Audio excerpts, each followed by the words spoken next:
On this episode of Redlit, tear open our driveway to pour concrete. Fine. You'll probably enjoy having to dig the concrete out of the ground. Twice. You want to mess with my career and my freedom? Watch your entire life go down in flames. Tear open our driveway to pour concrete. Fine. You'll probably enjoy having to dig the concrete out of the ground. Twice. Not about me, but about a guy the first used to work with. He was a mountain of a guy. A huge Turk, but the kindest guy the first ever met. He'd do anything for people he liked. Nobody ever saw anybody get on this bad side until that fateful day. As it happens, he was also our delivery driver, and he spent most days on the road in his semi, leaving before dawn and returning quite late, if at all that day. Our warehouse had a driveway large enough for him to pull the semi into and unload. The supermarket next door decided to do some renovations and expand. When they started construction, they started tearing out their brick parking lot and getting close to tearing out our driveway. Boss runs out, tells them where our property line is, and is assured they won't cross onto our property. Everybody goes back inside. Nobody worries, until there's suddenly a raging bear Turk standing in the break room, shouting about how the driveway has been torn up and he can't get his lorry in. We go out, and indeed, the driveway is half missing, and there's a concrete building foundation poured in. Construction workers are nowhere in sight. Boss sends the supermarket manager an email message, and everybody goes home. Next day we arrive to the site of very angry construction workers. Apparently, the delivery driver went back in the middle of the night with some bolt cutters, liberated about 30 of their shopping carts, and stuck them into the drying concrete in various comical positions. Overnight, the concrete hardened, and the carts became quite difficult to remove. Construction crew brings in the jackhammers, and 4 days later, most of the concrete is gone, and they start preparing for another pour, this time leaving our driveway intact. Foundation comes out fine. Everything is looking good. At that time, my boss shows up with the announcement that he had a survey done, and while they didn't tear open our driveway the second time, they were still closer to our property line than allowed, and he'd already filed a complaint to get the concrete removed. Took them another week of jackhammering to get it out. TL. Doctor. Construction crew tore open our driveway and poured concrete on our property. Gave them a physical reason to dig it out one time, and a legal reason to dig it out a second time. You want to mess with my career and my freedom? Watch your entire life go down in flames.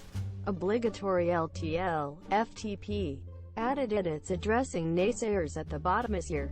I posted this story elsewhere and someone suggested it would fit here. TL. Doctor at the bottom is here. Sorry in advance for any formatting or grammatical errors. English is not my first language. This is a pretty long one, so hope you're up for the challenge. Smiley face. Asterisk asterisk asterisk asterisk asterisk asterisk asterisk asterisk asterisk asterisk asterisk asterisk asterisk asterisk asterisk asterisk asterisk. This all happened 5 or so years ago while I was working for a proprietary trading firm this year. The company is a multinational and it had opened a new office in my city a couple of years before I joined this year. For those who don't know, most prop shops, as I understood it, have a very high turnover rate. Just toss everyone in and keep those who stick. The company I worked for recruited every 3 months. It had space for about 120 traders, but the office was never full. Out of the 20 or so who were hired every quarter, only about 5 managed to make it beyond the 3-month internship period. And of those, only 1, or sometimes none at all, made it past the additional 3 months probation period. The company was operating in my city for 2 years before I joined, and there were only about 4 people who I could have called permanent. Everyone else, about another 10, was either on their internship or on probation. The setup: I and about 25 others were recruited straight out of university. The internship period paid really well for a first job, about twice as much as any other entry-level position in other financial institutions, plus bonuses. Once we went live, regardless of whether one is on internship, probation or permanent, and I was really excited. I first came across my boss, a really decent Indian guy, at an industry day held in our university. That was where they administered the IQ tests and I passed. The office, similar to other mid-sized operations, had a pretty flat management structure. Us traders were at the lowest level. The HR ops manager was above us, and the office manager was, well, the head of the branch. The boss gave time off pretty much whenever you asked for it as long as the day's objectives were fulfilled. That was his policy. However, the HR ops manager was his opposite. And then some. This lady was a grade A bitch. And I mean that sincerely. Let's call her Gabby. The instigating event. I first met Gabby when I went to their offices for my final interview. I was registering at the front desk when she marched from her office demanding some documents from the receptionist. The receptionist wanted to finish up with me first, but she was ordered off to file storage. Our exchange went like so. Gabby, you're one of the new ones? Me? Yes, I'm really excited. Gabby, don't be. You don't look like you'll make it. Me? Why? Gabby, you're too soft. A pause. Gabby, boot. I can put in a good word for you, if you give me a little something. A bribe. Me? Haha, very funny. Gabby, I'm serious. Give something and I'll make it very easy for you. Otherwise I'll make sure you don't even get into the interview. Me? No. Gabby, stupid idiot. Right to my face. And she kept her word. She made me sit in a hidden corner of the waiting room, where no one would see me easily. But I could hear the conversations at the desk. The only reason why I got an interview is because apparently I had impressed the boss at our previous meeting that he came to see why my CV wasn't there. Gabby said that I hadn't sent it in. The receptionist stated that she had seen it somewhere. Then I walked up to the desk at the same time the receptionist said, "Here it is." It was in the trash, and everyone stared at Gabby. From that moment of humiliation onwards, Gabby had a raging hate boner for me. You see, Gabby was a micromanager, more of a nano-manager really. She made us have to request access if we wanted to access sites other than those on her approved list, and for traders who gain info from wherever we could find it. Her list was woefully inadequate. She would call meetings at the most inopportune times, but only when the branch manager was not around, and in her lengthy meetings, you could never leave to check on your positions. She had this annoying habit of taking my lunch, and when I confronted her about it, she essentially told me to go fuck myself, that I could live with. I just started bringing in 2 sets of lunch and kept on doing the job that I loved. Gabby was married with 2 kids. And she was pretty. I guess she liked the attention because she would have a stream of guys picking her up at the office for 2-hour lunches, and when she left for home some evening. But not on Thursday. Thursdays were the days when her husband would come pick her up towing their kids along. I think they went to have a family dinner or something. The mistakes Gabby made at round 1. Our manager left about 2 months after I joined. I think he returned to India to get married or something, but still stayed with the company. Wished him all the best. None of the other permanent traders had the experience corporate required to take on a management role. 5 years at least. So they had to shop around.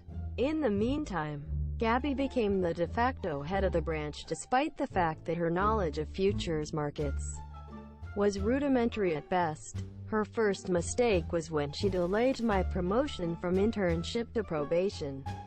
I am an excellent trader, and was easily top 5 in my group.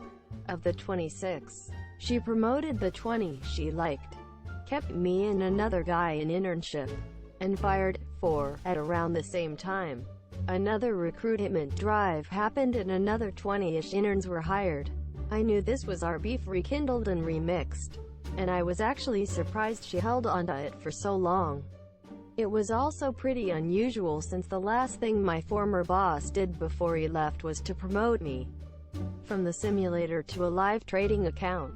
But I kept my head down and continued learning, often going back to my former boss and the permanent employees to get advice. Another 3 months go by, and in the next evaluation I was shocked that I was still not brought up to probation, despite the fact that all of the new recruits of the second group had been promoted and I was easily the best and the only one trading live. I knew I was good at the job. The permanent guys all said so. The group I initially joined with was frequently asking me for advice. To their credit, a few of them were good, but most of them were still on sim. And as a rule, no one advanced to probation while still on simulator. However, you could go live while on internship if you were good, which is what had happened to me. So I was a live trader and making good money, but I was still on internship and passed over twice. I couldn't let go of that. I decided to talk to Gabby directly. I approached the senior guys and made my case, though I was careful not to put her in bad light. They agreed to help me, and so they did. About a month after this, she passed me over the second time. She gave me my promotion and I was now on probation. At this time, she was still unsure of her power and was still afraid of the permanent traders. Those guys were like gods. 2 months after my promotion, another evaluation and recruitment drive. I was not promoted. The group I started out with was now permanent. Despite having only 2 of them trading live, the group I was currently with on probation were all promoted to permanent status. The group behind me on internship was all promoted to probation, and another group was hired. I let it go hoping she had got it out of her system this year. Sadly, she had not. Round 2. 3 months go by. I'm trading live and loving it. Though still on probation, an evaluation comes up again and I'm not promoted. Despite the fact that, contract to contract, I was almost on a level with the permanent employees. The group that found me on probation was advanced to permanent status to a man, and none of them were live. The group behind me caught up to me and a new batch of newbies were hired as interns. I couldn't let this one go either. I approached the original 4 permanent employees who are now my very good buddies and plan to do the same thing as last time. Only this time, it didn't work. Gabby had grown into her sadistic power and flatly refused to even consider my promotion even after she was presented with evidence that I was worth it. Her argument was along the lines of, "I'm the boss, so I can do whatever the hell I want." But I wasn't having that, so I contacted my former boss for help. At the time, he had been promoted to head of operations Africa. He was actually quite surprised, given my performance, that I was still on probation. Needless to say, the order came down from on high and Gabby looked like she was shitting 6 pineapples simultaneously as she handed my letter. And I thought that was the end of it. How wrong I was. On the next recruitment she hired this girl. Let's call her Sue. Sue was an intelligent person all round, but she didn't have the emotional quotient to handle the market. Trading, as I was taught, requires 2 mental aspects, IQ and EQ. You can't improve IQ, but you can boost your EQ to deal with the numerous stresses that accompany the career. Sue had more than enough of the IQ part, but EQ, not so much. No worries. You can work on that. Just a recap. The office now had about 70 employees. Of these, over 30 were permanent staff, me included, but only 11 were trading live. Another 20 or so were on probation, but only 3 were trading live. None of the interns were live. The office needed to stay profitable if it was to stay open, which means that the money the 14 live traders were paying the salaries of everyone in the office. Rent, supplies, health insurance, pensions, etc., etc. Needless to say, corporate was not seeing a lot of returns from our branch. And as I came to learn later from my former boss, were considering shutting down the branch and costing us our jobs.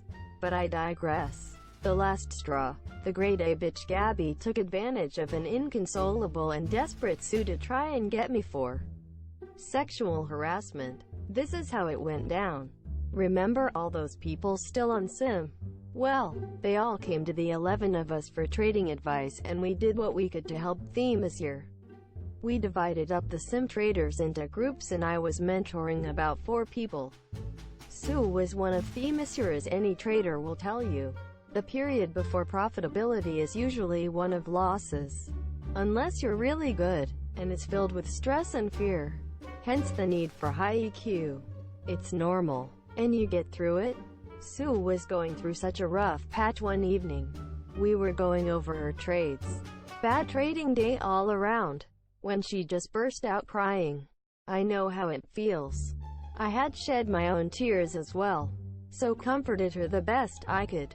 I held her hand and patted her on the back awkwardly. To this day I still don't know how to comfort someone. Until she quieted down. What I didn't know was that Gabby had seen us. As I came to learn later, she approached Sue the following day and made her an offer.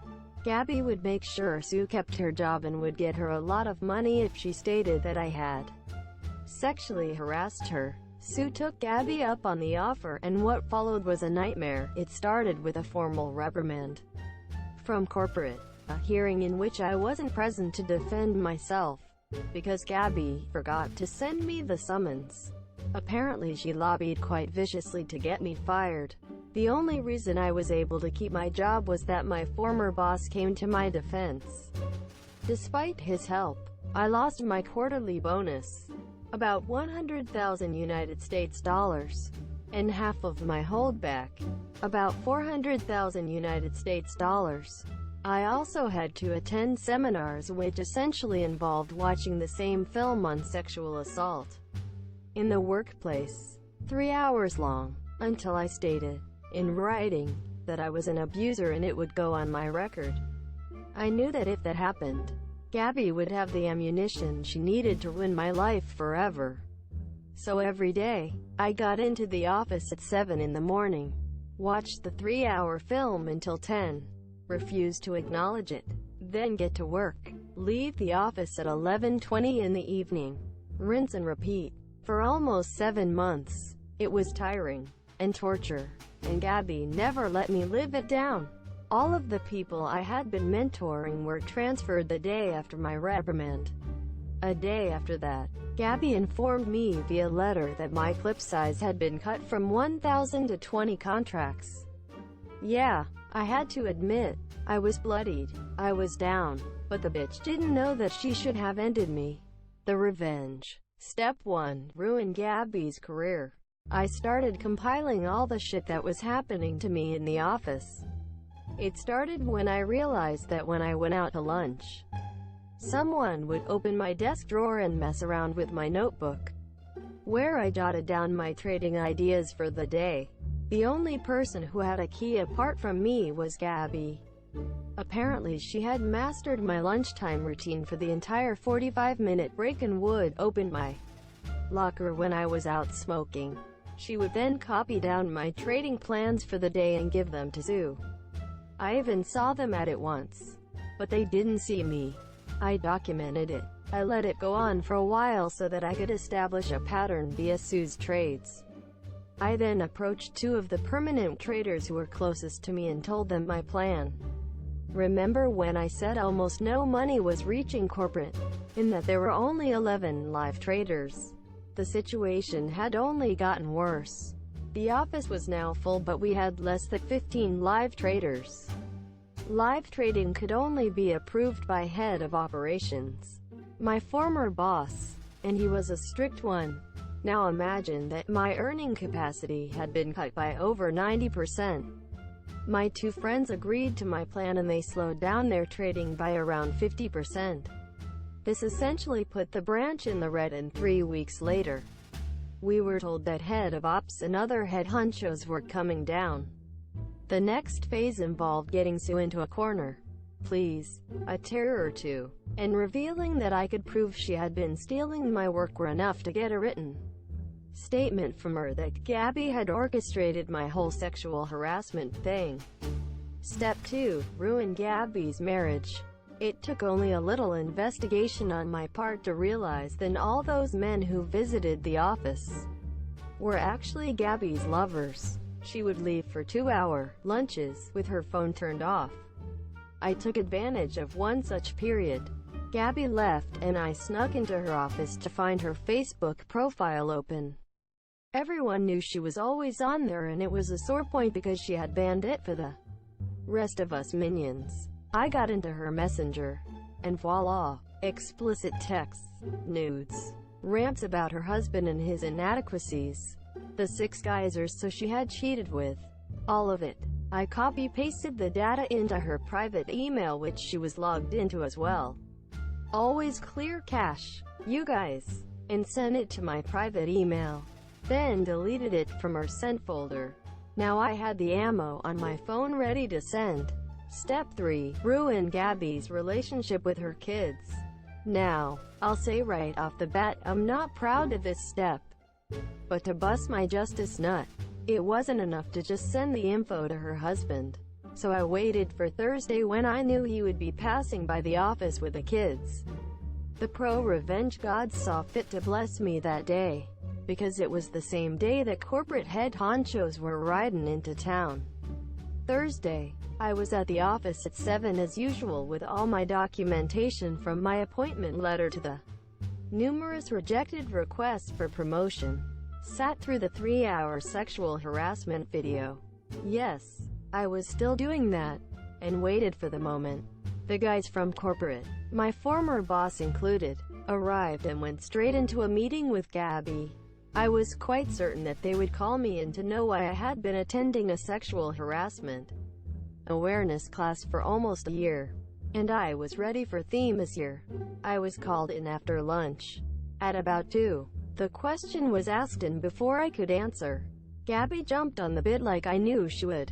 She went on a long rant about how I had been insubordinate, and how I liked to touch the female employees. I could tell from her grin that she thought she was winning. And then I pulled out Sue's letter, and the grin curdled on her face. Sue was hurriedly called in and she backed my story.